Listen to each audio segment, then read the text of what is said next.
Hi everyone and welcome back to my channel. I thought I would do a couple of videos as I prepare for the summer craft shows.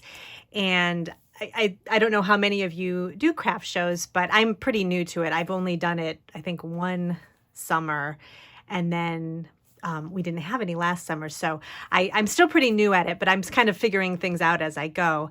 And I thought it would be kind of fun to just kind of show you my process and how I get ready for things. I just signed up to do a couple this summer. I've kind of kept everything spread out a little bit. So I'm just going to do one a month. I think starting in July, and then it'll go kind of into the fall. But I gave myself that so I'd have plenty of time in between to create more things. But I thought it would be helpful just to kind of show you how I'm getting ready for it, because I'm starting now, because you don't know how much time you're going to have to kind of get everything together. So in my case, I am doing greeting cards, junk journals, gift tags, and gift card sets. So this may or may not apply to those of you that do different kinds of craft things, but I think you could probably take away some ideas from some of the things that I'm doing. And I'm going to put a couple of links below to a podcast that was really helpful for me in figuring out how much inventory to take to a show, as well as a website that was also really helpful too. So I'll put those below, and that's kind of where I've kind of gotten the ideas on how much to bring. So first of all, I'm trying to keep it simple as far as the inventory I bring. So I'm not going really super intricate with my designs. And I have a video that I'll link that shows, I think I did it a couple videos ago, of just how to keep your card design simple and ways to stay organized so that you're not kind of trying to create something new all the time. And so I have a whole album in my phone that I've kept of just my favorite cards and some easy card designs that I can use to bring to the shows. And I also have I always keep a list of kind of what's sold in past shows and what people seem to like to buy.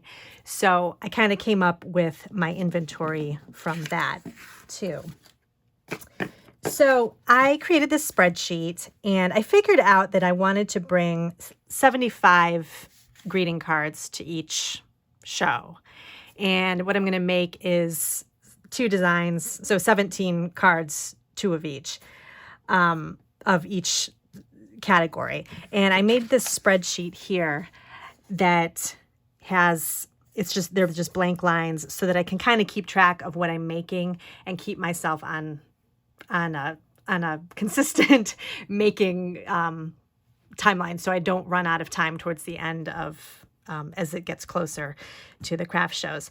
So like I said, I'm getting started this week in creating, and I don't have I have a few cards on hand, but I don't have a lot, so I really do need to get creating.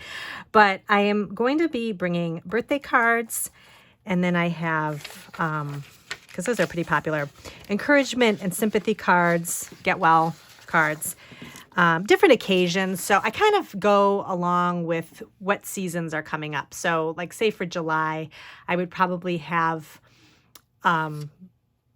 maybe back to school cards, maybe kind of the summer themed, lots of floral themes, graduation, that's a good one. So, you just want to think about what's going to be happening during those months that people might be looking for a card for. Thank you cards are always really popular, as well as just because, sometimes people just want to send a note to somebody, but they don't, they want just something really basic. And I'll do a lot of just floral themed just because cards or friendship cards. And then I have some card sets that I'm going to be making, just some real basic card sets. And then I'm going to have a couple of my journals available too. And once I get everything finished, I'm going to fill everything in by hand as I make the cards and the journals and that kind of thing. And then I'm going to put it back into the computer and add columns with the pricing and areas to fill in of how much you sold for each. And everything's going to depend. Everybody's different. And as far as how much inventory you want to bring, it just depends on what you're making, what type of show you're going to. I try to keep my shows that I go to kind of maybe on the smaller scale, so it's not too overwhelming. So we'll see. But you know, this is what's going to be working for me right now, I think. And again, I'm giving myself an extra month in between so I can kind of tweak things if I need to.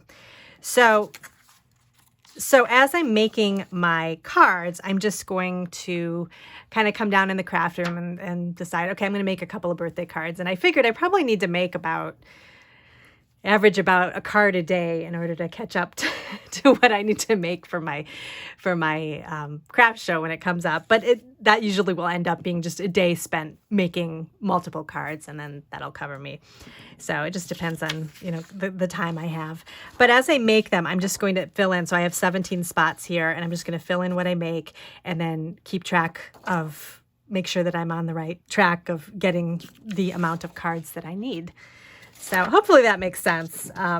Definitely leave me a comment below if it doesn't, but that's kind of my way of thinking as far as making my inventory. What's also great about this spreadsheet is once you fill everything in, or once I type everything in, so once I make all my cards and then I type the types of cards that are here and I add my pricing and everything, I'm just going to take this with a clipboard to my craft show, and then I have a way to keep track of what I sold and how much I sold.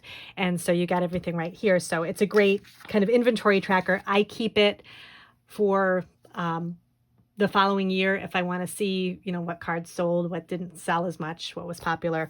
So this is just a handy little spreadsheet to have.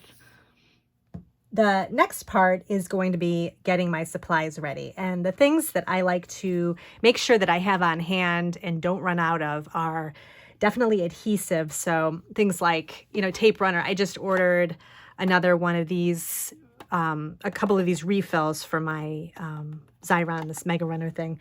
I also have, I use a lot of the Tombow adhesive. So I got some refills for this. Foam tape. Like the little foam squares. I just ordered a bunch of those too because I don't want to run out of those. Another thing that I always use for craft shows are these card jackets, and I order mine from Clear Bags. And these are for a 4 1/4 by 5.5 card. And these are great because they fit the envelope in there too. So all you do is you have your card in your envelope, and I'll just put my envelope right on the inside here so it doesn't cover anything up, and then you just tuck it around the card like that, and then it keeps your card nice and free from getting dirty or anything like that, or if it falls on the ground or something, it's not going to get too messed up. So I love these. So I just ordered a bunch of them. They're not that expensive. These are for 4 1/4 by 5.5. You can also get some for 4-bar note cards if you like to make individual small ones. Also, I get another size for vertical cards.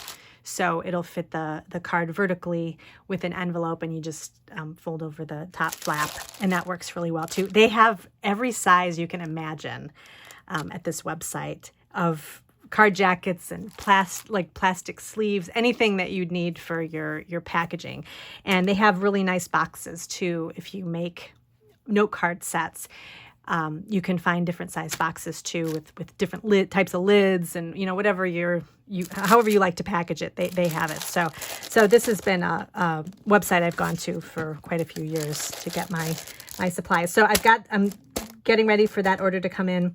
One of the basic supplies I like to have on hand while I'm getting ready for craft shows so I don't run out is cardstock. And for my greeting cards, I usually just use these already folded cards I get these from Cardstock, and they're, I think they're like an 80-pound weight, but they're the Cougar Smooth White cardstock, and I really like it because it's good with Copics, and it's got a super bright white look, and I really like that. But they're really, the card bases are really nice. These are 4 1/4 by 5.5, and they also have a thinner, I think a 65-pound 4-bar set of folded note cards you can get, which I get those too because I like to make, I use those for my little mini note card sets. But to make things easier, like if I need card base, or no, not card bases, card panels. So like a panel for a card to put on the front here. I just pulled this out. This is, it's called a Zutter cutter. It's just a cardstock cutter, and it'll cut 12 by 12 paper. That's the highest it'll cut, and then all the way down to whatever size you need. And I haven't used this in a long time because I had such a surplus of cardstock. And I'm realizing now I'm going to need to cut some cardstock panels. I like the, to do the 4 1/4 by 5 1/2. So I wanted to show you guys this. This is really handy to have. And if you don't want to buy folded note cards, you can also cut your own using this too. So what I do is I'll just take, I have got a ton of this 8 1/2 by 11 cardstock, white cardstock. And you can cut 2 different ways on this machine. And what I like about using this is, first of all, it goes really fast.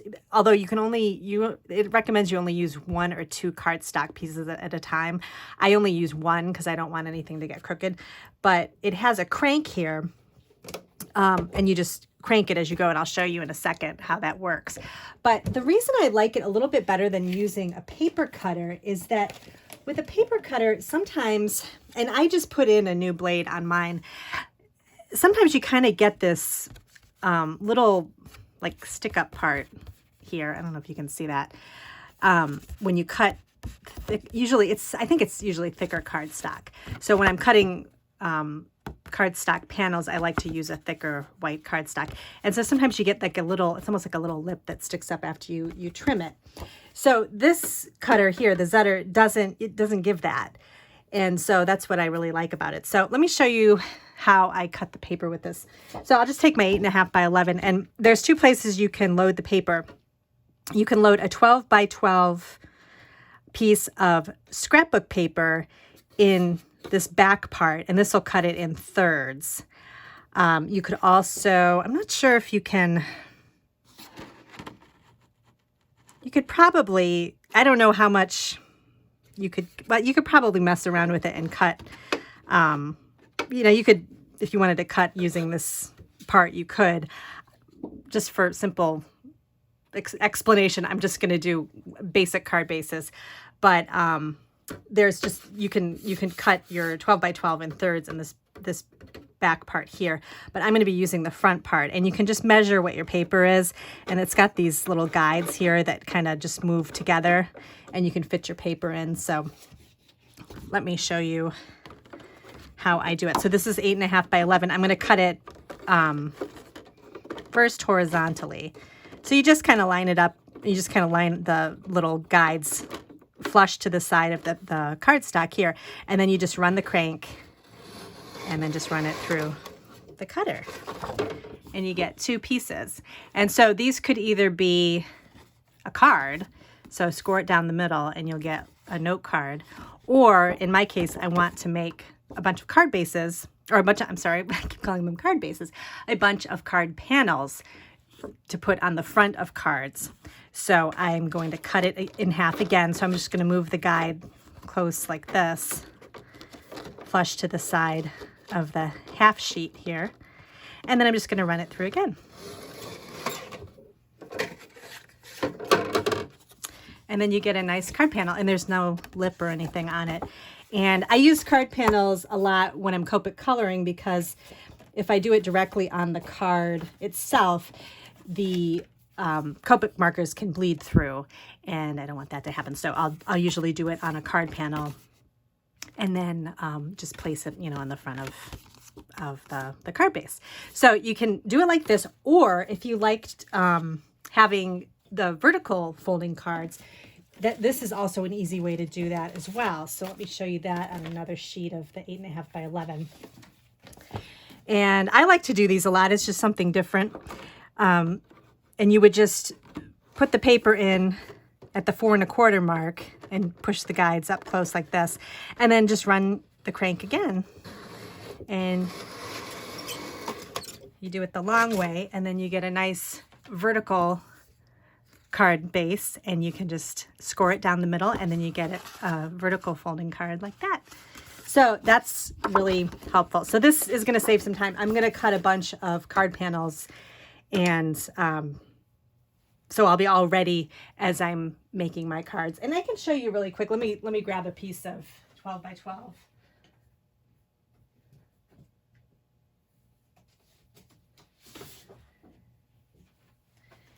I'll just show you how this works. This, if you want to cut it in thirds, this would be probably more for scrapbooking or something like that. I don't know, but you can, again, it's just really easy and it's very smooth. I'm gonna keep the little thing down here.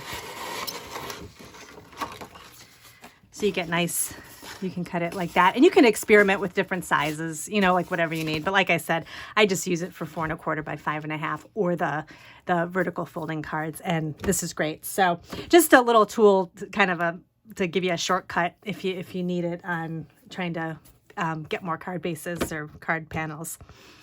Business cards, if you like to give a business card, which is always a good idea. I just had some more made up, and I'm waiting for the order for that too. I also created a portfolio on Snapfish of all of kind of my favorite cards. I pulled from the phone album that I had, some favorite cards that over the years I've really liked to make. And so if people want a custom order or something, they can take a look through the kind of catalog, I guess you could call it. And if there's something that they like, or if they want something that looks kind of like something I've made before, I can work with them that way. So that's kind of a fun thing to do. And then you can also use it, and I'm going to use it too, as just a reminder of some of my favorite cards I've made, and maybe remake them too. Another thing is on the backs of my cards, I used to put a stamp, which I still do sometimes if I do, like a custom card for somebody. And I have these stamps made on Zazzle. They make, you can kind of design your own stamp. There's also places on Etsy too that do really nice stamps too. So I'll put a link to a couple of places that I've gotten stamps made before. But I always put this on the back of my card with my information. So, my blog and Instagram and Etsy shop or whatever.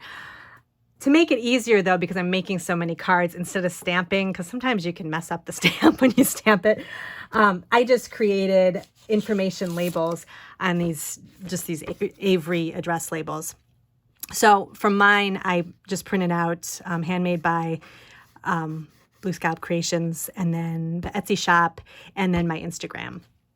So I figured that those are the couple of places people can go to see more things, and if they want to do a custom order, they can go out to my Etsy shop. So I have those printed out. I also use these labels for any angel policy requirements. So if for different stamp companies want you to put say that they use their stamp on your creation, you can add. I do a printout on these labels too, and add it to the back of the card as well. So that just makes things a lot easier than hand stamping everything. But I do like the look as a stamper. I love like a handmade stamp and having that on the back. So if I do make a custom order, I'll do that instead, because it's a little more personal. Another way to make it easier on myself as I'm getting all my cards together is, after kind of planning out what I'm going to make, I'm gathering up my supplies in this container so that I can just kind of make cards quickly. So I have enough to make 3 cards in this container. I have like the basics. So to start, I wanted to make this fruit themed card, because I thought that would be fun for summer. So I've got this stamp set here that I'm going to be using the orange and the orange slices to make a card with. I also have a card I want to use this stamp set with, so I've got this in here. I grabbed, this is a couple of newer sets that I got. I wanted to use this really pretty flower stamp from Altenew and Pink Fresh, and this sentiment set too that I want to make sure I use. And then I wanted to have some bee themed cards, because I thought that would be really cute. And I have my hexagon cover plate along with my new honeycomb wooden stamp and then my little bee stamp to go along with it. So I have an idea of kind of the card I want to make with this too. So I've got a good amount to get started with. So I'm just going to kind of, after I create, I'm going to make 2 of each of these cards, and then I'm going to go put these away and then fill it back up with, again, with more stamp sets to make another 3 or so cards. So I think this will kind of keep the momentum going with the card making. And another thing I want to do too is to make sure I have a couple of different types of projects going on. So I'm making a lot of cards, but I also want to have a couple journals available too at the craft show. So I'm also going to have kind of my journal making stuff over on my other craft table, so that when I get a little bit kind of bored of making cards, I can go over and have a new project to do that's kind of more fun at the time. And then once I get sick of doing that, I can go back to card making. So I like to do that to just kind of keep it interesting, because it can get kind of monotonous if you keep, you're making cards over and over again. And plus, I think it keeps the creativity flowing a little bit. Just to kind of make sure you're doing different things while you're really in the mode of creating. So that's it. I'm ready to go, and I'll put out, I think I'll do another, I'm trying to think of another video I can do on craft show prep. I'm going to do one on, as the time gets closer, on packing for a craft show, and I'll show you what I use for that. I do have a blog post that I did a couple years ago on my first craft show, and that's got a lot of good information on it too. So I'll put a link to that, and that actually shows the types of things that I use like the bag that I use to pack everything up for the craft show. And but I'll show you in kind of real time how I pack everything up, and that might be helpful too. But if you can think of anything else that you'd like me to do a video on as far as craft show prep is concerned, definitely let me know in the comments. I'd love to help. Like I said, I'm not an expert at this either, but I can just kind of show you what I do, and you can get some ideas from that, get some ideas from some of the links that I put in the comments. And hopefully, if you are doing craft shows, you're getting excited about them too. I'm excited to be outside and being able to share my art with other people. And so I think it's going to be fun. So thanks so much for joining me today, and I will see you in my next video.